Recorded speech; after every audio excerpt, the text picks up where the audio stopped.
സുഗമദേവി സീരിയലിൻ്റെ പുതിയൊരു എപ്പിസോഡിൻ്റെ promo review വിശേഷങ്ങളിലേക്ക് എല്ലാവർക്കും സ്വാഗതം. അങ്ങനെ പ്രഭാവതി എവിടെ പോയിന്ന് ആർക്കും അറിയില്ല. നമ്മളുടെ ചന്ദ്രമതി ആണെങ്കിൽ ത്യാഗരാജനോട് ചോദിക്കുന്നുണ്ട്, നീ ചന്ദ്രോത്തുകാരോടുള്ള വൈരാഗ്യം തീർക്കാൻ വേണ്ടി പ്രഭാവതി എന്തെങ്കിലും ചെയ്തോ? ഇന്ന് രാവിലെ നീ അതിനെക്കുറിച്ചൊന്ന് സൂചിപ്പിച്ചായിരുന്നല്ലോ, പ്രഭാവതി നോമിനേഷൻ കൊടുക്കാൻ പോകുന്നില്ലെന്ന്. സത്യം പറഞ്ഞോ, നീ പ്രഭയ്ക്കെതിരെ എന്തെങ്കിലും ചെയ്തിട്ടുണ്ടെങ്കിൽ എത്രയും പെട്ടെന്ന് പ്രഭയെ വീട്ടിൽ കൊണ്ടുവന്നാക്കുന്നു. ആ സമയം ത്യാഗരാജൻ പറയുന്നുണ്ട്, ചേച്ചി എന്താ ചേച്ചി ഇങ്ങനെ സംസാരിക്കണേ? ഞാൻ പറഞ്ഞില്ലേ, ഞാൻ പഴയ ആളല്ല, എൻ്റെ സ്വഭാവം ആകെ മാറി, ഞാനിപ്പോൾ ഒരുപാട് നന്നായി. എനിക്ക് തന്നെ എൻ്റെ സ്വഭാവം കാണുമ്പോൾ അത്ഭുതം തോന്നുക, ഞാൻ എങ്ങനെ ഇത്ര നന്നായെന്നൊക്കെ പറഞ്ഞ് ചന്ദ്രമതിയെ സോപ്പിടുന്നുണ്ട്. എന്നാലും നമ്മളുടെ ചന്ദ്രമതിക്കാണെങ്കിൽ മനസ്സിൽ സംശയം തന്നെയാണ് ത്യാഗരാജന്. അതേസമയം അരുന്ധതിയും CP എല്ലാവരും ഈ പ്രഭാവതിയെ എത്രയും പെട്ടെന്ന് കണ്ടെത്തണമെന്ന് തന്നെയാണ് മിനിസ്റ്ററോടും അതുപോലെ പ്രവർത്തകരോടൊക്കെ വിളിച്ച് പറയണേ. അന്നേരം മിനിസ്റ്റർ രാധാകൃഷ്ണൻ പറയുന്നുണ്ട്, എനിക്കൊരു സംശയമുണ്ട് പ്രസിഡന്റ്, ഇനിയിപ്പോൾ സിദ്ധാർത്ഥൻ്റെ അറിവോട് കൂടിയായിരിക്കുമോ പ്രഭാവതി മാറിയേക്കണേന്ന്. ആ സമയം പ്രസിഡന്റ് പറയുന്നുണ്ട്, എന്തായാലും നമുക്ക് നേരിട്ട് സിദ്ധാർത്ഥനോട് തന്നെ സംസാരിക്കാം, ഇപ്പോൾ നമുക്ക് സിദ്ധാർത്ഥൻ്റെ വീട്ടിലോട്ട് പോകാമെന്നും പറഞ്ഞ് അവർ പോരാനായിട്ട് ഇറങ്ങുന്നുണ്ട്. ഈ സമയത്ത് നമ്മളുടെ സിദ്ധാർത്ഥനും അതുപോലെ ദേവിക എല്ലാവരും ഭയങ്കര ടെൻഷനിലാണ്. അവർ ന്യൂസിൽ കാണുന്നതെല്ലാം സിദ്ധാർത്ഥനും ദേവികയ്ക്കും എതിരായിട്ടുള്ള വാർത്തകളാണ്. പ്രഭാവതിയെ കാണാനില്ലാത്തതിൻ്റെ പിന്നിൽ സിദ്ധാർത്ഥനും ദേവികയ്ക്കും പങ്കുണ്ടെന്ന് തന്നെയാണ് വാർത്തയിൽ ചാനലുകാരെല്ലാവരും പറയണത്.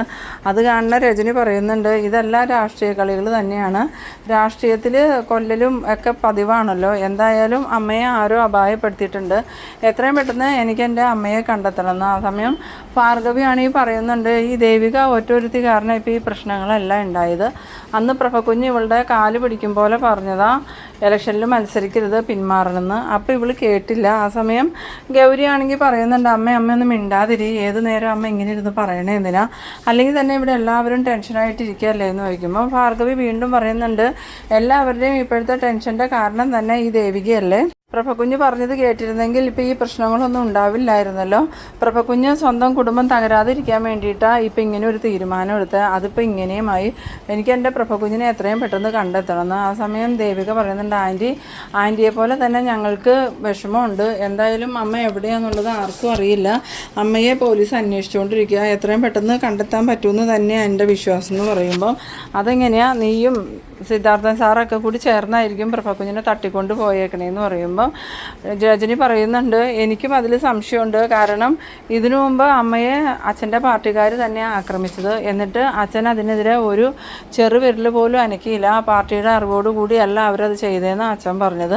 ഇപ്പോഴും അമ്മയെ തട്ടിക്കൊണ്ടുപോയേക്കുന്നത് അവർ തന്നെയായിരിക്കും. ഇനിയിപ്പോൾ അമ്മയെ കൊന്നാലും അച്ഛൻ പറയാൻ പോണത് അത് പാർട്ടിയുടെ അറിവോടുകൂടി അല്ലാന്ന് തന്നെയായിരിക്കും. ആ സമയത്താണെങ്കിൽ സിദ്ധാർത്ഥന് ഭയങ്കര ദേഷ്യവും സങ്കടവും എല്ലാം വരുന്നുണ്ട്. ഈ സമയത്ത് നമ്മളുടെ ഗിരീഷിൻ്റെ ഫോണിലോട്ട് ആ രാഘവേട്ടൻ വിളിക്കുന്നുണ്ട്. ഗിരീഷൻ ഫോണെടുത്ത് നോക്കിയത് രാഘവേട്ടനാണല്ലോ വിളിക്കണേന്നും പറഞ്ഞ് വേഗം കോൾ അറ്റൻഡ് ചെയ്തിട്ട്, എന്താ രാഘവേട്ടാന്ന് ചോദിക്കുമ്പം, എന്തായി ഗിരീഷ് കാര്യങ്ങളൊക്കെ, പ്രഭാവതിയെക്കുറിച്ച് എന്തെങ്കിലും അറിവുണ്ടോ എന്ന് ചോദിക്കുമ്പം ഒരു അറിവുമില്ല മേഡത്തെക്കുറിച്ച്, മേഡം എവിടെ പോയിന്ന് ആർക്കും അറിയില്ല, മേഡത്തിൻ്റെ ഫോണാണെങ്കിൽ സ്വിച്ച് ഓഫാന്ന് പറയുന്നു. ആ സമയം രാഘവേട്ടൻ പറയുന്നുണ്ട്, എന്തായാലും ഞാനിപ്പോൾ തന്നെ അങ്ങോട്ട് വരുന്നുണ്ട്, എനിക്ക് ആ സിദ്ധാർത്ഥൻ സാറിനെ ഒക്കെ ഒന്ന് കണ്ട് സംസാരിക്കേണ്ടതുണ്ടെന്ന് പറയുമ്പം ഗിരീഷ് പറയുന്നുണ്ട്, തൽക്കാലം രാഘവേട്ടൻ ഇങ്ങോട്ട് വരാതിരിക്കണേ ഇപ്പോൾ നല്ലത്, ഇവിടെ എല്ലാവരും ഭയങ്കര ടെൻഷനില്ല, മേഡത്തെക്കുറിച്ച് ഒരറിവും കിട്ടാത്തതുകൊണ്ട് തന്നെ എല്ലാവരും വിഷമിച്ചിരിക്കുക എന്ന് പറയുമ്പോൾ, അതൊന്നും ഞങ്ങൾക്ക് അറിയേണ്ട കാര്യമില്ല, ഇതിപ്പോൾ KDFൻ്റെ സ്ഥാനാർത്ഥിനെ കാണാതായിരിക്കുന്നത്, അതും VDFൻ്റെ പ്രവർത്തകരുടെ വീട്ടിൽ നിന്നും കാണാതെ അയക്കണം, അതുകൊണ്ട് ഞങ്ങൾക്ക് ഇവിടെ അടങ്ങിയിരിക്കാനൊന്നും പറ്റില്ല, ഞാനിപ്പോൾ തന്നെ അങ്ങോട്ട് വരാമെന്ന് പറയുന്നു.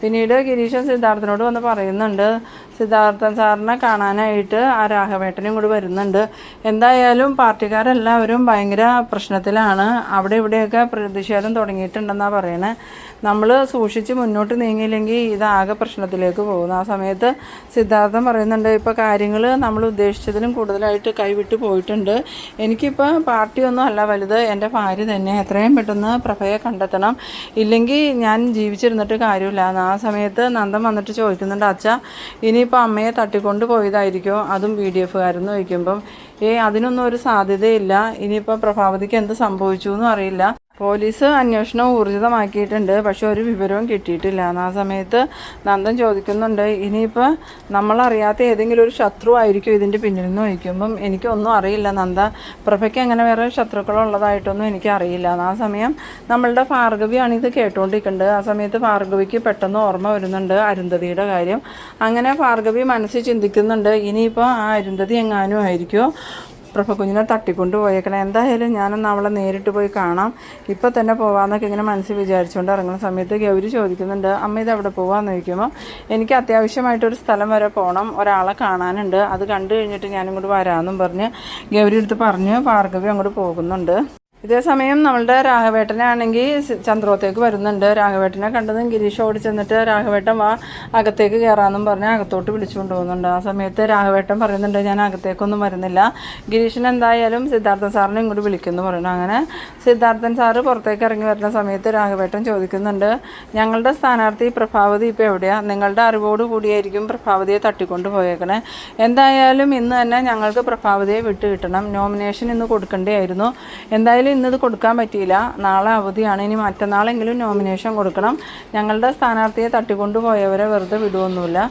ഇപ്പോൾ തന്നെ അണികളാകെ ഇളകി നിൽക്കുകയാണ്. ഞങ്ങളൊരു പ്രകാരം അവരെ സമാധാനിപ്പിച്ച് നിർത്തിയേക്കണം. ഞങ്ങളൊരു വാക്ക് പറഞ്ഞാൽ മതി, അവരെല്ലാവരും ഇങ്ങോട്ട് പ്രതിഷേധമായിട്ട് ഇടിച്ചു കുത്തി വരുമെന്ന്. അത് കേട്ടത് സിദ്ധാർത്ഥൻ പറയുന്നുണ്ട്, നിങ്ങൾക്കിപ്പോൾ നഷ്ടമായിരിക്കുന്നത് ഒരു സ്ഥാനാർത്ഥിയാണ്, പക്ഷേ എനിക്ക് നഷ്ടമായേക്കുന്നത് എൻ്റെ ഭാര്യയെ തന്നെയാണ്. ഇവിടെ രാഷ്ട്രീയത്തിനല്ല പ്രാധാന്യം, എൻ്റെ ഭാര്യയെ എത്രയും പെട്ടെന്ന് കണ്ടെത്തുക എന്നുള്ളതാണ് എനിക്ക് പ്രാധാന്യം. അതുകൊണ്ട് തന്നെ നിങ്ങളിങ്ങനെ ആവശ്യമില്ലാത്ത ചോദ്യങ്ങൾ ചോദിച്ചുകൊണ്ട് എൻ്റെ അടുത്തേക്ക് വരരുത്. എന്തായാലും പ്രഭയെക്കുറിച്ച് എനിക്കൊരു അറിവുമില്ല, പോലീസ് അന്വേഷിച്ചുകൊണ്ടിരിക്കുക. എത്രയും പെട്ടെന്ന് പ്രഭയ്ക്ക് എന്താ സംഭവിച്ചതെന്ന് അറിയാൻ പറ്റുമെന്നുള്ള പ്രതീക്ഷയിലാണ് ഞാനിരിക്കുന്നത്. അതിൻ്റെ ഇടയ്ക്ക് നിങ്ങൾ എന്നെ ഇങ്ങനെ ബുദ്ധിമുട്ടിക്കരുതെന്ന്. ആ സമയത്ത് രാഘവേട്ടൻ പറയുന്നുണ്ട്, അതെന്തൊരു വർത്താനം സിദ്ധാർത്ഥൻ സാറേ പറയണത്? പ്രഭാവതി നോമിനേഷൻ കൊടുക്കാനായിട്ട് വീട്ടിൽ നിന്ന് ഇറങ്ങിയിട്ടുണ്ട്, നോമിനേഷൻ കൊടുക്കാൻ കളക്ടറേറ്റിൽ എത്തിയിട്ടുമില്ല. ഇതിൻ്റെ ഇടയ്ക്ക് പ്രഭാവതിക്ക് എന്ത് സംഭവിച്ചു എന്ന് നിങ്ങൾക്കല്ലേ അറിയാവുന്നതെന്ന് വയ്ക്കുമ്പം സിദ്ധാർത്ഥൻ പറയുന്നുണ്ട്, ഞാൻ രാവിലെ പോകുമ്പം പ്രഭ ഇവിടെ നോമിനേഷൻ കൊടുക്കാൻ പോകാനായിട്ട് റെഡിയായി നിൽക്കുന്നുണ്ടായിരുന്നു, പിന്നീട് എന്താ സംഭവിച്ചതെന്ന് എനിക്കറിയില്ല എന്ന്. ഈ സമയത്ത് പിന്നീട് കാണിക്കുന്നത് നമ്മളുടെ രാധികേനെയും മാധവനെയൊക്കെയാണ്. രാധിക മാധവനോട് ചോദിക്കുന്നുണ്ട്, എന്നാലും ഈ പ്രഭാവതിക്ക് എന്തായിരിക്കും സംഭവിച്ചതെന്ന് ചോദിക്കുമ്പം ശാരിക പറയുന്നുണ്ട്, എനിക്ക് തോന്നുന്നത് ഇനിയിപ്പോൾ VDFൻ്റെ പ്രവർത്തകർ ആരെങ്കിലും പ്രഭാന്റിനെ തട്ടിക്കൊണ്ട് പോയോന്നാ. ആ സമയത്ത് മാധവൻ പറയുന്നുണ്ട്, നീ ആവശ്യമില്ലാത്തതൊന്നും പറയില്ല ശാരിക, VDFൻ്റെ പ്രവർത്തകരെന്ന് പറയുമ്പം അതിൻ്റെ നേതാക്കൾ സിദ്ധാർത്ഥൻ സാറും അതുപോലെ നമ്മളുടെ മോളൊക്കെ അല്ലേ, അവർ എന്തായാലും ഇതിന് കൂട്ടു നിൽക്കുമെന്ന് ചോദിക്കുമ്പോൾ ശാരിക പറയുന്നുണ്ട്, ചിലപ്പോൾ അവരുടെ അറിവോട് കൂടി ആവണമെന്നില്ല അച്ഛാ, അവരറിഞ്ഞാൽ എന്തായാലും സമ്മതിക്കില്ലല്ലോ, അപ്പോൾ രഹസ്യമായിട്ടായിരിക്കും കാര്യങ്ങൾ നടക്കണേന്ന് ചോദിക്കുമ്പോൾ ഇല്ല അങ്ങനെയൊന്നും സംഭവിക്കില്ല എന്ന് പറയണം. ഈ സമയത്ത് ശാരിക വീണ്ടും പറയുന്നുണ്ട്, ഇനിയിപ്പോൾ പ്രഭാന്റിയുടെ നാടകമാണോ ഒന്നും പറയാൻ പറ്റില്ല, ഇതിനു മുമ്പിലും ഒരിക്കൽ പ്രഭാന്റി ഇങ്ങനെ ആരോടും പറയാതെ വീട്ടിൽ നിന്നും മാറി നിന്നിട്ടില്ലേ, അന്ന് എല്ലാവരും കൂടി അന്വേഷിച്ച് നടന്ന് ബുദ്ധിമുട്ടി കഴിഞ്ഞിട്ട് അവസാനം ഒരു ബന്ധു വീട്ടിൽ നിന്നല്ലേ പ്രഭാന്റിനെ കണ്ടു കിട്ടിയ. അതുപോലെ തന്നെ സിദ്ധാർത്ഥൻ അങ്കിളിനെയും അതുപോലെ ചേച്ചീനെയൊക്കെ പേടിപ്പിക്കാൻ വേണ്ടിയിട്ട് പ്രഭാന്റി മാറി നിൽക്കണയാണോന്നും പറയാൻ പറ്റില്ല. ആ സമയത്ത് മാധവൻ പറയുന്നുണ്ട്, അങ്ങനെയൊന്നും ഉണ്ടാവില്ല, കാരണം നോമിനേഷൻ കൊടുക്കേണ്ട ദിവസം നോമിനേഷൻ കൊടുക്കാതെ അങ്ങനെ മാറി നിൽക്കാനൊന്നും പ്രഭാവതിക്ക് പറ്റില്ല. പ്രഭാവതി ഉറച്ച തീരുമാനത്തിൽ തന്നെയായിരുന്നു നോമിനേഷൻ കൊടുത്ത് മത്സരിക്കുമെന്ന്, അതുകൊണ്ട് അതിനുള്ള ചാൻസ് ഇല്ലയെന്ന്. ആ സമയം രാധിക പറയുന്നുണ്ട്, എത്രയും പെട്ടെന്ന് പ്രഭാവതിനെ എങ്ങനെയെങ്കിലും കണ്ടു കിട്ടിയാൽ മതിയായിരുന്നു, ഇല്ലെങ്കിൽ ആ കുറ്റവും കൂടി നമ്മളുടെ മോളുടെ തലയിലേക്കാവുമെന്ന്. ആ സമയം നമ്മളുടെ ശാരികയ്ക്കാണെങ്കിൽ അത് കേട്ടിട്ട് ഒട്ടും ഇഷ്ടമാവണില്ല. ശാരിക ചോദിക്കുന്നുണ്ട്, അമ്മ എന്തൊക്കെയാണ് പറയണേ, പ്രഭാന്റി എന്ത് ചെയ്താലും അതിൻ്റെയൊക്കെ ഉത്തരവാദിത്വം ചേച്ചിക്കാവണേ, എങ്ങനെയാണ് ചേച്ചി എന്ത് തെറ്റാ ചെയ്തേ? അതുമാത്രമല്ല, ആദ്യം തന്നെ മത്സരിക്കാൻ സ്ഥാനാർത്ഥിയാക്കാൻ തീരുമാനിച്ചത് പ്രഭാന്റിനെ അല്ലേ, അന്ന് പ്രഭാന്റി മത്സരിക്കണില്ലെന്ന് തീർത്ത് പറഞ്ഞതുകൊണ്ടല്ലേ പിന്നെ ചേച്ചീനെ മത്സരിപ്പിച്ച്, പിന്നെ എന്തിനാ എല്ലാവരും ചേച്ചിയെ കുറ്റപ്പെടുത്തുകയെന്ന്. ആ സമയത്ത് രാധിക പറയുന്നുണ്ട്, അതിപ്പോൾ എന്താന്ന് പറഞ്ഞാലും പ്രഭാവതിനെ ഇപ്പോൾ കാണുന്നില്ലല്ലോ, അതല്ലേ ഇപ്പോൾ വിഷയം, എത്രയും പെട്ടെന്ന് പോലീസ് കണ്ടെത്തിയാൽ മതിയായിരുന്നു. പിന്നീട് കാണിക്കുന്നത് നമ്മളുടെ ഭാർഗവീനെയാണ്.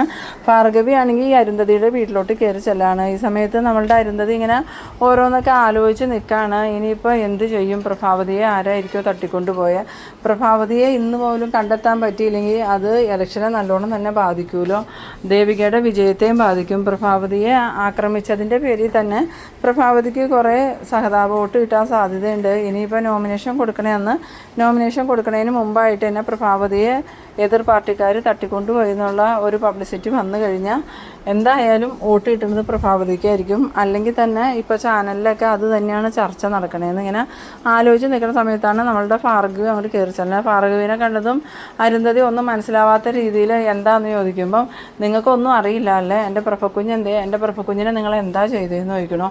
ആ സമയത്ത് അരുന്ധതി പറയുന്നുണ്ട്, പ്രഭക്കുഞ്ഞിനെ ഞാനൊന്നും ചെയ്തിട്ടില്ല, പ്രഭാവതി തന്നെ എവിടെയെങ്കിലും മറിഞ്ഞു നിൽക്കണമായിരിക്കും എന്ന് പറയുമ്പം എൻ്റെ പ്രഭക്കുഞ്ഞ് ഒരിക്കലും അങ്ങനെ ചെയ്യില്ല.